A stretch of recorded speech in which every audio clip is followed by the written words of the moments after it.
Sveiki, mano vardas Mindaugas ir aš esu Tobulėk Info komandos dėstytojas ir dėstau šioje įmonėje mokymus apie video montavimą, animacijas ir dirbtinį intelektą. Studentai atėję pas mus į Tobulėk Info gali išmokti labai daug dalykų ir išmokti jų žymiai greičiau, nei darydavo tai anksčiau. Mes anksčiau sugaišdavom labai daug laiko, kad galėtumėm išsikirpti save iš fono ir įsidėti į aplinką, surasti muziką, ją uždėti ir atlikti visus kitus dalykus. Šiai dienai viskas gali vykti va tai va. Mes pasikeičiam foną už savęs, mes užsidedam foninę muziką, mes užsidedam subtitrus, kurie automatiškai generuojasi pagal mūsų balsą. Mes lygiai taip pat galim papildyti savo video 2D, 3D animaciją, galim išmest dalykus, jeigu mums kažko nereikia ir padaryti bet ką mes sugalvojame.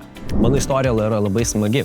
Aš turiu močiutę, kuri baigusi Čiurlionio menų mokyklą, baigė pedagoginį, grįžo į Čiurlionio menų mokyklą ir 65 metus dėstė tą patį darbą toj pačioj vietoj mokiniams. Ir jinai pasižymėjo išskirtinę kantrybę ir imlumu išmokyti vaikus, kurie ne visai mokėjo arba norėjo groti smuiku, paversti iš jų pasaulinio lygio muzikantais.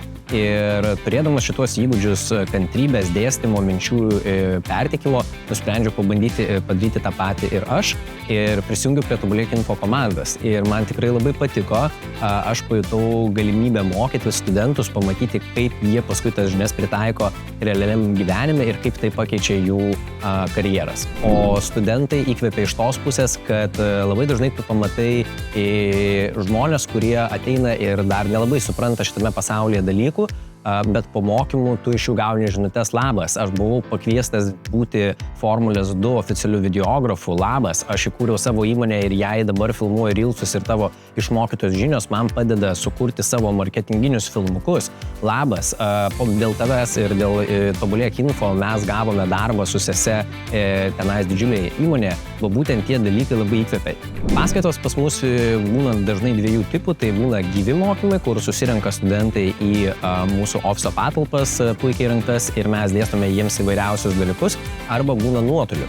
Ir temos, kurias mes dėstome, aš asmeniškai gaunu jau šiek tiek apšilusius studentus, kurie yra praėję dizaino, Photoshopo pamokas ir pradedu dėstyti nuo video montavimo pagrindų. Mes kalbame apie spalvų suvedimą, garso suvedimą, animacijas tekstinės, montažo režisūrą ir paskui periname prie animacijų pasaulio, tai yra mokinamės 2D, 3D grafikos, mokinamės apdoroti dirbtinio intelekto visokias vizualinės formas.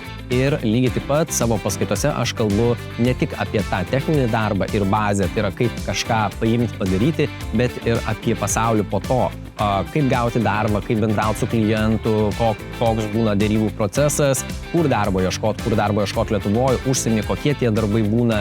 Ir visą tą virtuvę pasidalinu su iš tikrųjų studentais, kurią pats perėjau būdamas 20 metų šitoje industrijoje. Kalbant apie dirbtinį intelektą, dažnai labai vyrauja nuomonė, kad dirbtinis intelektas mus pakeis, atims iš mūsų darbą ir mes liksime be duonos. Tai galiu pasakyti, kad yra visiškai priešingai.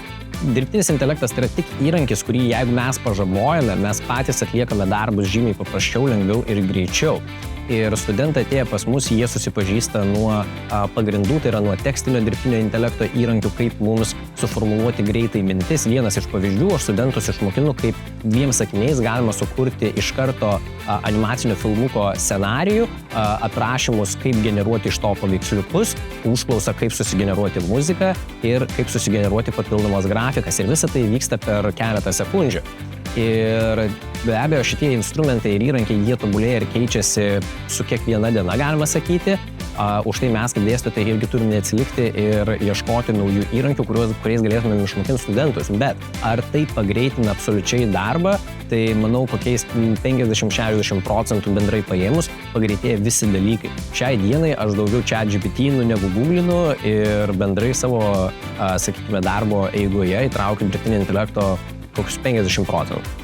Grupėse prisijungia labai plataus spektro mokiniai, tiek jauni, tiek vyresnio amžiaus.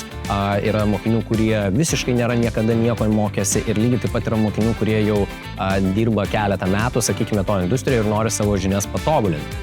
Kurso pradžioje visą laiką mes paklausime studentų, tai kokie yra jūsų įgūdžiai, kad jie prisistatytų, kad jie atsakytų ir pagal tai dinamiškai modifikuojam pamokas. Lygiai taip pat studentai kursų metu aktyviai daro užduotis, namų darbus ir tuo pačiu kaupia savo pirmąjį portfolio. Labai dažnai būna studentų, kurie jau yra turėję savo darbus ir juos tiesiog tobulina, perdaro. Ir mokymų metu mes taip pat kalbame apie tai, kur sukurti portfolio, kokioj platformoje, kaip pateikti savo darbus, kaip save parduoti. Ir studentų atsiskaitomieji darbai dažniausiai būna jų portfolio, tai yra jau su paruoštos svetainės, su jų darbais, kuriuose jie prisistato. Taip pat turim vertintojus, kurie tuos darbus įvertina, pateikia komentarus ir taip leidžia studentams tobulėti.